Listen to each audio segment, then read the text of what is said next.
Bonjour à toutes et à tous. Cette fin d'année 2023 aura été marquée par une tempête sans précédent à l'échelle de l'Ouest breton avec, vous l'avez constaté, de trop nombreux dégâts dans Brest et pour toutes celles et ceux qui en ont été victimes. Je tiens à saluer l'engagement de l'ensemble des services de secours et d'assistance, les pompiers, les opérateurs en électricité et télécom, les forces de l'ordre, qui ont été pleinement mobilisés. Je veux remercier les nombreux agents de notre collectivité qui ont fait un travail remarquable aux premières heures du 2 novembre pour dégager les voies, réparer ou sécuriser les bâtiments impactés, sécuriser les espaces verts de la métropole et assister nos concitoyens les plus démunis par leur présence active sur le terrain. Le retour à la normale a été rendu possible dans un délai record pour une majorité de personnes.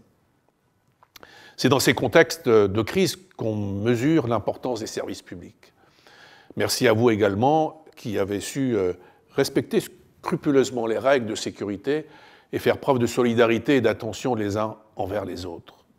Mais parlons un peu de 2024 et des grandes étapes qui marqueront l'année.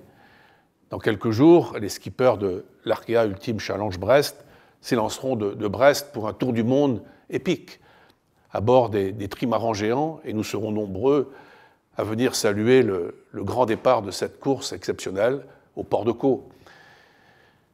Les festivités continueront puisque nous fêterons la réouverture du Quartz qui a bénéficié d'une rénovation d'envergure et qui est désormais la plus grande salle de spectacle de Bretagne en termes de capacité d'accueil. Nous voulions que cet équipement entre dans une nouvelle dimension et continue de porter haut la culture et le spectacle vivant. C'est désormais chose faite.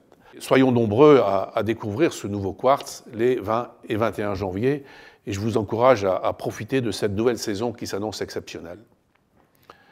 Cette année sera placée sous le signe d'importants travaux, ceux des chantiers de la future seconde ligne de tramway et de bus à haut niveau de service, de BHNS, pour un service de transport en commun encore plus performant à l'échelle de nos quartiers et de la métropole.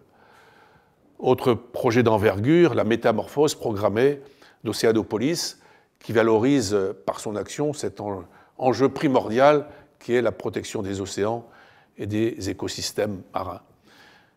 C'est aussi cet été le grand retour des fêtes maritimes de Brest 2024, du 12 au 17 juillet. Plus d'1 millier de bateaux, des milliers de marins venus du monde entier célébreront la richesse d'un patrimoine culturel maritime unique. Et gageons que les 800 000 visiteurs attendus constateront qu'ici, à Brest, on sait accueillir.